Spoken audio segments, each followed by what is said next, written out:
Today we will start the Pathoma Lecture Series, and the first topic to discuss is the gastrointestinal pathology.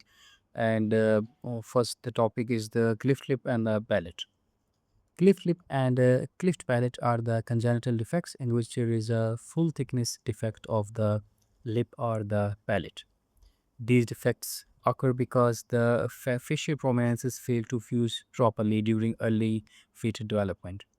Normally, different facial structures grow and join together to form the face. When this fusion is incomplete, a defect called the cleft palate develops. Cleft lip and cleft palate commonly occur together, while isolated defects are less common. So the problem is actually that the babies may develop difficulty in feeding and sucking. Some children also develop recurrent ear infections and speech problems. Early surgical repair usually gives good cosmetic and functional results. So the second topic is the aphthous ulcer. Aphthous ulcer is also known as the canker sores or the painful superficial ulcers of the oral mucosa. They are commonly associated with the stress, fatigue, minor trauma, or the nutrition deficiencies. These ulcers usually heal spontaneously, but they often recur.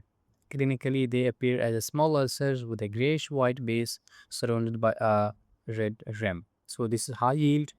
So clinically, they appear as the small ulcer with a grayish-white base surrounded by a red rim. They are not contagious. Common sites include the inner lips, cheeks, and the tongue. Vitamin B12, iron, or folate deficiency may increase the recurrency in some patients. So the next one is the Beckett syndrome. The Beckett syndrome is characterized by the recurrent aphthous ulcer, genital ulcer, and the uveitis. It occurs due to the immune complex mediated vasculitis involving the small blood vessels. The exact cause is not known, although infections and the genetic factors may contribute. Eye involvement can sometimes affect vision, skin lesion, and the joint pain may also occur. The disease is more common in the young adults. The next one is the oral herpes.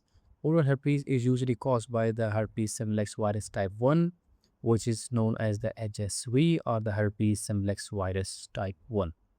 Patient develops painful vesicles involving the oral mucosa. These vesicles rupture and form the shallow red ulcers. Primary infection commonly occurs during childhood. After infection, the virus remains dormant inside the trigeminal ganglion. Stress, fever, sunlight, or the illness can react to the virus, producing cold sores or the lips.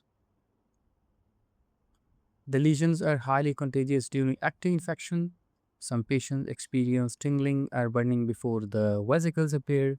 Antiviral drugs may help shorten the duration of the symptoms in this case. The next one is the squamous cell carcinoma of the oral cavity.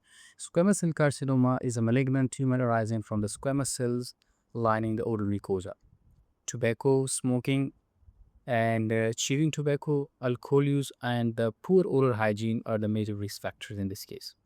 The fluid of the mouth is the most common site involved. Precursor lesions are the leukoplakia and the erythroplakia. Leukoplakia is a white plaque that cannot be scraped away.